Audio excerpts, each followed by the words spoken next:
Which of the following factor do not favour electrovalency. आपको option number दे रखा है लो charge of ions, B दे रखा है हाई चार्ज ऑफ आयंस, सी दे रखा आपको large cation and small A9, और डी दे रखा आपको small cation and large A9. तो क्वेश्चन का हम की पॉइंट देखते हैं। तो ये क्वेश्चन आपका बिलोंग करता है केमिकल बॉन्डिंग से। केमिकल बॉन्डिंग से भी आपका जो आपका पोर्शन है आयनिक कैरेक्टर एंड कोवेलेंट कैरेक्टर, इस वाले से उसका की कंसेप्ट हो जाएगा केमिकल बॉन्डिंग।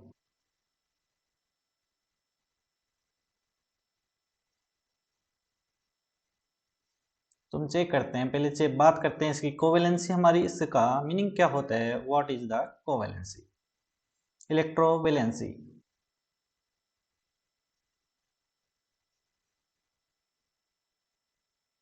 इलेक्ट्रोवैलेंसी का डायरेक्ट मीनिंग है यहाँ पे आयनिक कैरेक्टर से।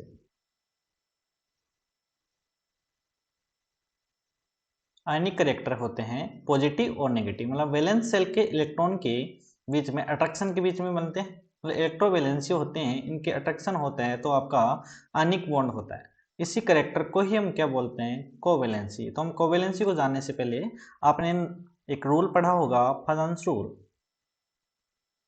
फायंस rule, according to this rule, इसने कंडीशन बोली थी, ये रूल होता है, ये एप्लीकेबल होता है कोवेलेंट कैरेक्टर के लिए।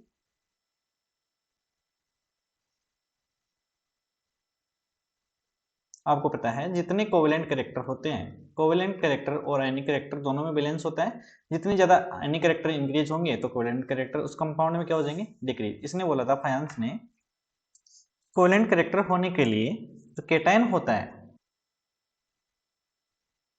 केटायन की साइज क्या होनी चाहिए, स्मॉल होनी चाहिए।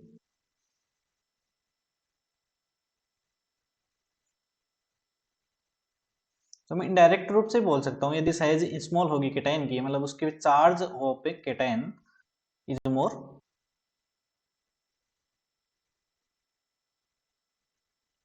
चार्ज ऑन केटायन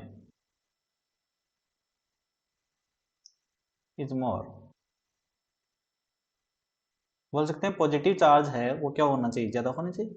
उसने बोला कि एनायन है, एनायन की साइज होनी चाहिए, वो साइज क्या होनी चाहिए, लार्ज होनी चाहिए। और आपको पता है लार्ज होगी, मतलब एनायन के ऊपर चार्ज ऑफ है, एनायन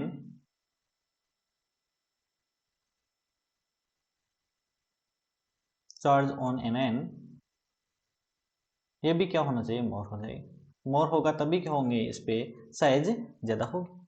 तो ये दोनों ही कैरेक्टर ये किसको रिप्रेजेंट करते हैं, ये दोनों ही कैरेक्टर किसको करते हैं, कोवेलेंट को। आपको पता है जितने जिस कंपाउंड के अंदर कोवेलेंट कैरेक्टर ज्यादा होंगे उसके अंदर आयनिक कैरेक्टर क्या हो जाएंगे, डिक्रीज हो जाएंगे।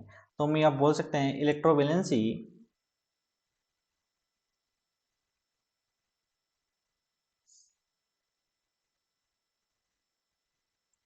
या बोल सकते हैं आयनिक कैरेक्टर,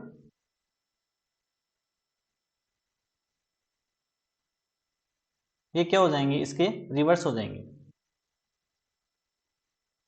फायंस रूल्स के। तो यहाँ पे इस कैरेक्टर को फेवर होने के लिए, इलेक्ट्रोवैलेंसी या आयनिक कैरेक्टर के फेवर होने के लिए हमारा केटाइन की साइज होनी चाहिए,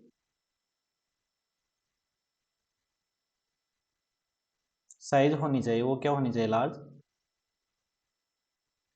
यदि साइज केटाइन की लार्ज होगी तो charge of cation, charge on cation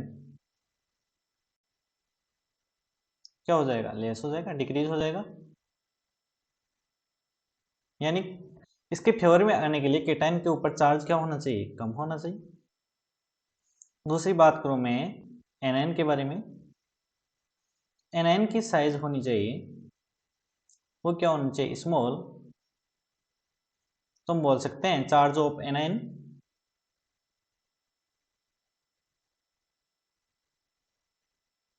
ये भी क्या होना चाहिए, चार्ज कम होगा तभी उसकी साइज क्या होगी, स्मॉल होगी। तो यहाँ से चेक करते हैं क्या क्या आपको ऑप्शन दे रखा है। ऑप्शन नंबर 1 दे रखा है आपको, ए वाला, लो चार्ज ऑफ आयंस, आयंस के ऊपर चार्ज लो होना चाहिए, ये तो क्या करता है, फेवर करता है। लो चार्ज ऑफ आयन तो क्या करता है, इसको फेवर करता है। यहाँ पे बोला गया कि डू नॉट फेवर, कौन सी कंडीशन इसको फेवर नहीं करती, लो चार्ज ऑफ आयन्स, ये तो इसको क्या करती है, फेवर करती है। ये वाला तो इनकरेक्ट हो जाएगा, बी वाला से करते हैं कि हाई चार्ज ऑफ आयंस, ये क्या करते हैं, इसको फेवर नहीं करते हैं, तो इसके लिए अकॉर्डिंग टू बी वाला क्या है, करेक्ट है।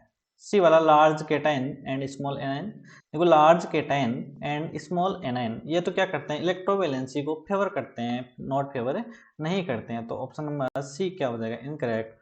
ऑप्शन नंबर डी क्या हो जाएगा, यहाँ पे चेक करते हैं। Small cation, small cation, cation कैसा होना चाहिए, स्मॉल, एंड लार्ज एनाइन कैसा होना चाहिए, लार्ज। तो ये क्या हो जाएगा, ये क्या हो जाएगा, कोवेलेंट कैरेक्टर को सपोर्ट करेगा, नॉट फॉर को इलेक्ट्रोवैलेंसी को। तो ये वाला भी क्या हो जाएगा इसके लिए राइट, मतलब B and D option are not favour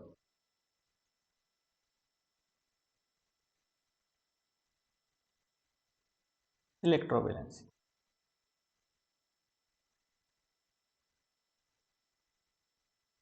हमारा राइट आंसर हो जाएगा option number B and D. I hope understood it will